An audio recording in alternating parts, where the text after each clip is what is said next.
Bismillahirrahmanirrahim. Kita akan membicarakan tentang istri-istri yang memberatkan suaminya apa yang tidak mampu diberikan oleh suaminya.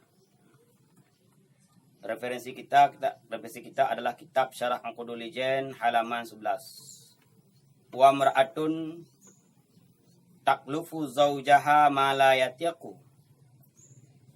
Para istri, para wanita yang memberatkan suaminya apa yang tidak mampu diberikan oleh suaminya. Dia minta skopi, padahal suaminya belum mampu memberi skopi. Dia minta vario, padahal suaminya belum mampu minta vario. Dia ingin dibelikan mobil seperti tetangganya, padahal suaminya jangankan membeli mobil, nafkah hari-hari pun tidak mampu dia berikan. Perempuan yang demikian, Rasulullah sallallahu alaihi wasallam mengatakan, qala Abu Dzar sami'tu Rasulullah sallallahu alaihi wasallam yaqulu, inna imra'atan abadat ibadata ahli samawati wa ahli al-ard summa adkhalat ala zawjiha al-gham min jihatin nafaqati illa ja'at yaumal qiyamati wa yaduha maghlulatun ila unuqiha wa rijluha muqayyadatun wa sitruha mahtukun wa wajhuha kalihun wa ta'allaku bihal malaikatu ghiladin shiddadin yuhawwin biha finnar. Abu Dzar mengatakan bahwa beliau mendengar Rasulullah sallallahu alaihi wasallam bersabda, sesungguhnya wanita yang beribadah, ahli ibadah, dia beribadah kepada Allah Subhanahu wa taala seperti ahli langit dan seperti ahli bumi. Artinya apa?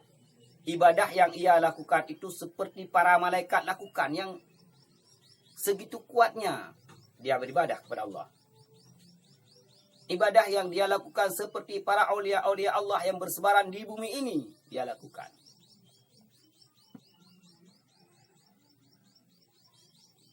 Kuat sekali ibadahnya. Namun ketika dia datang kepada suaminya ataupun suaminya datang kepadanya,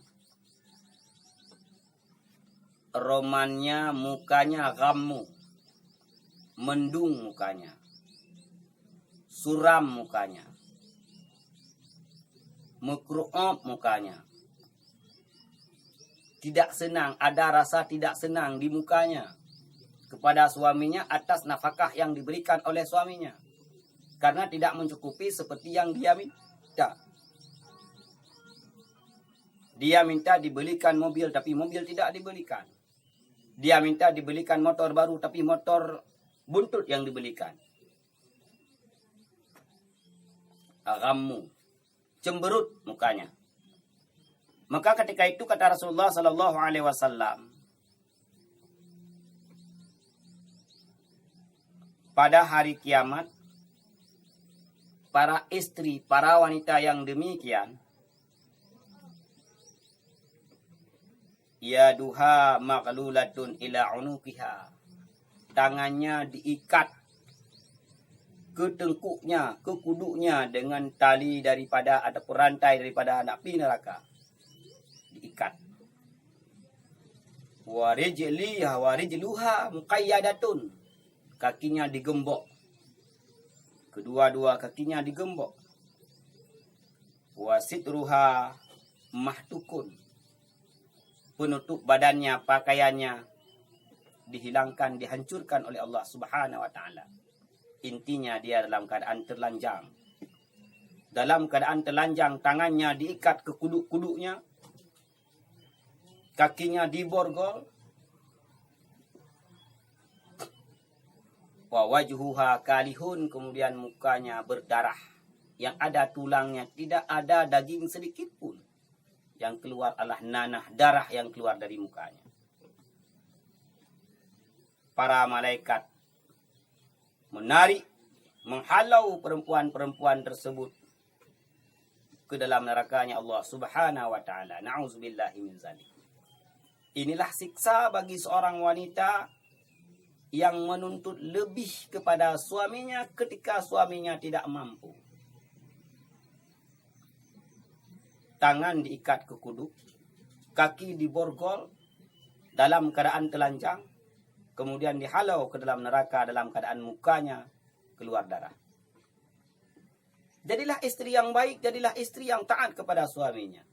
Meminta boleh, sekedar kemampuan suami. Jangan sampai suami itu korupsi gara-gara engkau meminta. Meminta boleh, jangan sampai suamimu menjadi menipu orang lain untuk memberikan kepadamu. Meminta boleh, tapi jangan sampai suamimu jatuh dalam lubang riba, jatuh dalam lubang penipuan dan sebagainya yang dilarang oleh Allah Subhanahu wa taala demi memenuhi kebutuhanmu. Ketika engkau suka sesuatu, sampaikan kepada suamimu dengan baik. Abah, Abi, ataupun siapapun yang kita panggil, nanti kalau ada uang kita beli ini ya. Kayaknya mama suka ini. Nah, kita sampaikan dengan baik. Mama juga kepingin punya rumah sendiri. Tapi kapan ya? Nanti kalau ada uang kita buat rumah sendiri ya. Itu yang kita sampaikan dengan baik. Insya Allah suami tidak akan merasa marah. Jadi itulah. Ketika engkau wahai para istri menuntut sesuatu yang tidak mampu diberikan oleh suamimu, ingat, neraka menantimu. Engkau bahagian daripada ahli neraka.